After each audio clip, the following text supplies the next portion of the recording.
मित्रमैत्रिणींनो, आज मी तुमच्यासाठी PYQ series घेऊन आलेली आहे। पीवायक्यू सिरीज मी कुणाची आणलेली आहे? जीन पियाजे यांची आणलेली आहे। जीन पियाजे हा एक खूप खूप महत्त्वाचा टॉपिक आहे आणि प्रत्येक पेपर मध्ये त्याचा प्रश्न एक ना एक प्रश्न हा असतोच। ओके, बघा प्रश्न हिंदी मध्ये आहे, परंतु ते तुम्हाला मराठीमध्ये आणि as well as हिंदी दोन्ही याच्यामध्ये तुम्हाला लक्षात येईल। प्रश्नांच्या थ्रू आज आपण अवस्था समजून घेऊ। ज्या आपल्या जीन पियाजेने ज्या काही अवस्था सांगितल्या त्या अवस्था आपण समजून घेऊ। बघा स्टार्ट करूया। पहिला प्रश्न आपला आहे कि पियाजे के अनुसार बच्चा अमूर्त स्तर पर चिंतन, बौद्धिक क्रियाएं और समस्या समाधान किस अवस्था में करता है। सर्वप्रथम तर तुम्ही हे जाणून घ्या की पियाजे हे एक रेडिकल कंस्ट्रक्टिव्हिस्ट होते। ओके, कट्टरपंथी रचनावादी ते होते। त्यांनी सांगितलं की मुलांचा जो विकास आहे तो टप्प्याटप्प्याने होतो। त्यांनी हे सांगितलं। मग आता त्यांनी टप्पे सांगितले, त्यांनी 4 अवस्था सांगितल्या। एक सांगितली 0 ते 2 वर्ष, 0 ते 2 वर्ष त्याला आपली सेन्सरी मोटर स्टेज। ओके, याला तुम्ही वेदनात्मक कारक अवस्था किंवा संवेदीगामक अवस्था असं सुद्धा म्हणता येते। ठीक आहे, परंतु इंग्लिश मध्ये एकच नाव राहते, सेन्सरी मोटर स्टेज, 0 ते 2 वर्ष। दुसरी अवस्था आहे 2 ते 7 प्री ऑपरेशनल स्टेज। ओके, पूर्व संक्रियात्मक अवस्था। तिसरी स्टेज आहे 7 ते 11 कॉन्क्रीट ऑपरेशनल स्टेज, मूर्त संक्रियात्मक अवस्था। आणि चौथी आहे फॉर्मल ऑपरेशनल स्टेज, 11च्या पुढे। ओके, 0 ते 2 वर्ष जे तुमचं आहे, जे सेन्सरी मोटर स्टेज आहे, त्यामध्ये काय होते की बाळ जे असते त्याला ऑब्जेक्ट परमनन्स जाणवते, इंद्रियाची ते हालचाल करायला लागतात। ऑब्जेक्ट परमनन्स म्हणजे काय की जर समजा आपण त्याच्यासमोर बॉल ठेवला आणि नंतर बॉल आपण बाजूला काढून जरी घेतलं तरी त्याला त्याचं अस्तित्व जाणवते, म्हणजेच ऑब्जेक्ट परमनन्स जाणवते। दुसरं आहे 2 ते 7 pre operational stage. Pre operational stage मध्ये मुलांच्या कल्पनाशक्तीचा विकास होतो, त्यांची भाषा विकसित होते, इगोसेंट्रिझम बढावते। कल्पनाशक्तीचा विकास म्हणजे काय तर जर समजा एक लाकूड घेतलं किंवा काडी घेतली, लाकडी काडी त्यांनी, आणि ते काडी घेऊन त्याचा घोडा वगैरे ते खेळतात। त्यांना असं वाटते ती गाडी आहे। ओके, त्यांना असं वाटते तो खरा घोडा आहे। ओके, परंतु काय असते की वास्तविकमध्ये ती काळी असते। म्हणजेच काय की त्यांच्या कल्पनाशक्तीचा विकास तिथे झालेला असतो। त्यानंतर 2 ते 7 मध्येच त्यांची भाषा सुद्धा विकसित होते आणि सगळ्यात महत्त्वाचं म्हणजे इगोसेंट्रिझम बढावते। इगोसेंट्रिझम बढावते म्हणजेच काय की त्यांना असं वाटते की जे काही क्रिया आहे ती आपल्यासाठी घडत आहे, आपण मेन आहोत। टीव्ही मध्ये काही लागलं असेल कार्टून तर आपलंच लागलं पाहिजे, रिमोट आपल्या जवळ पाहिजे, सूर्य आकाशात उगवत आहे आपल्यासाठी उगवत आहे, हे सगळं त्यांना म्हणजे हे इगोसेंट्रिझम त्यांचं वाढते। ओके, त्यानंतर बघा 7 ते 11 मध्ये कॉन्क्रीट ऑपरेशनल स्टेज, यामध्ये काय होते कन्झर्वेशन पॉवर, याच्यामध्ये तार्किक शक्तीचा विकास यामध्ये होतो। आणि नंतर 11च्या पुढे म्हणजे फॉर्मल ऑपरेशनल स्टेज। या स्टेज मध्ये जो बालक असतो तो पूर्ण विकसित होऊन जातो आणि तो सगळ्या गोष्टीचा पूर्णपणे विचार करून त्याच्यानंतर तिथे तो डिसिजन घेतो। हे आहे औपचारिक संक्रियात्मक अवस्था, फॉर्मल ऑपरेशनल स्टेज 11च्या पुढे। लक्षात? तर मग आपला प्रश्न आहे कि पियाजे के अनुसार बच्चा अमूर्त स्तर पर चिंतन, बौद्धिक क्रियाएं और समस्या समाधान किस अवस्था में करता है। बघा, मूर्त संक्रियात्मक अवस्था 7 ते 11 आहे तुमची आणि अमूर्त संक्रियात्मक अवस्था आहे तुमची 11च्या पुढे। मग आता जे आपल्या प्रश्नाचं उत्तर आहे ते आहे औपचारिक संक्रियात्मक अवस्था।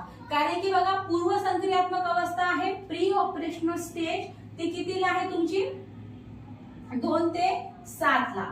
मूर्त संक्रियात्मक कितीला आहे कॉन्क्रीट ऑपरेशनल 7 ते 11 आणि औपचारिक संक्रियात्मक आहे तुमची 11च्या पुढे, जिथे अमूर्त स्तरावर चिंतन केले जाते, बौद्धिक क्रियाएं आणि समस्या समाधान इथे विकसित केले जाते।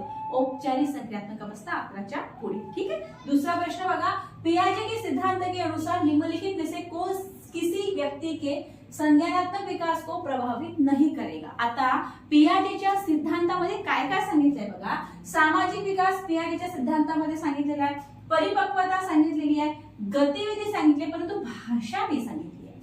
भाषा पियाजेच्या याच्या सांगितलेली नाही आहे। विचार भाषेला प्रभावित करतात असं त्यांनी सांगितलेलं आहे। मग इथं नाही करेगा म्हटलं। आणि एक लक्षात ठेवायचं बरं का, प्रश्नामध्ये नाही, नॉट हे जेव्हा विचारल्या जाते तेव्हा बरोबर लक्षात ठेवायचं की प्रश्न कसा आहे, कारण की नॉट विचारला आणि आपण काय करतो, गडबडीत आपण काही लिहून टाकतो, त्याच्यामुळे आपला आन्सर चुकून जाते. त्यामुळे प्रश्नामध्ये लक्षात ठेवायचं की नॉट आहे की नाही आणि नंतर त्याच्या अनुसार मग तुम्ही तुमचं आन्सर करा.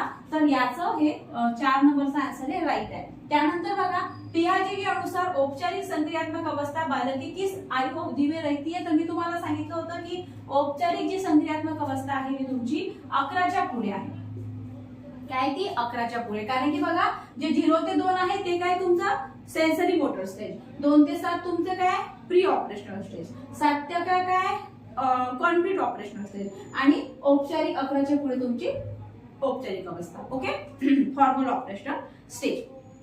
आता बघा लक्षात घ्या, पियाजेच्या आता ह्या ज्या काही अवस्था आहे ना, ह्या कसा लक्षात राहत नाही, ह्या गोष्टी लक्षात राहत नाही. म्हणूनच मग मी आता एक ट्रिक घेऊन आली तुमच्यासाठी. त्या ट्रिक थ्रू काय माहितीये का, तुम्हाला लक्षात राहील की बाई कुठल्या ह्याच्यामध्ये काय लक्षात ठेवायचं. बघा ट्रिक अगदी साधी आहे, सोपी आहे, तुमच्या लक्षात राहील. बघा आपल्या लक्षात ठेवायचं आहे, some people can fly. Some people can fly. लक्ष द्या सगळ्यांनी, सम पीपल कॅन फ्लाय. बघा आता काय, आता बघा सम मधला यस घेऊ. यस म्हणजे काय तुमचं sensory motor stage. Sensory motor stage, motor stage जी कुठली आहे 0 ते 2. हा, पीपल मधला पी घेऊ. पी म्हणजे काय pre operational stage. Pre operation, pre operational stage ही किती आहे 2 ते 7. कॅन मधला आपण सी घेऊ. Concrete operation, concrete operational, concrete operational 7 ते 11. याला मूर्त संक्रियात्मक अवस्था सुद्धा म्हणतात हिंदीमध्ये किंवा मग मराठीमध्ये ठोस संक्रियात्मक अवस्था असं पण एक नाव आहे. आणि फ्लाय मधला एफ घेऊ. Formal operational stage, formal operational stage 11च्या पुढे. है ना सोपी ट्रिक. काय ट्रिक आहे, some people can fly. Some S sensory motor stage, people P pre operational stage, can मधलं सी कॉन्क्रीट ऑपरेशनल स्टेज आणि फ्लाय मधलं एफ फॉर्मल ऑपरेशनल स्टेज. आलं तुमच्या लक्षात. आजच्या या व्हिडिओमध्ये आपण काय बघितलं आहे, मग आज या व्हिडिओमध्ये आपण एक तर पहिले 3 प्रश्न बघितले, त्यानंतर मी तुम्हाला अवस्था सांगितलेल्या आहे पियाजेच्या की त्यांनी कुठल्या कुठल्या अवस्था सांगितल्या. अवस्था कोणत्या कोणत्या बघितल्या, सगळ्यात पहिले 0 ते 2 सेन्सरी मोटर स्टेज, त्यानंतर 2 ते 7 प्री ऑपरेशनल स्टेज, त्यानंतर 7 ते 11 कॉन्क्रीट ऑपरेशनल स्टेज आणि त्यानंतर 11च्या पुढे म्हणजे फॉर्मल ऑपरेशनल स्टेज.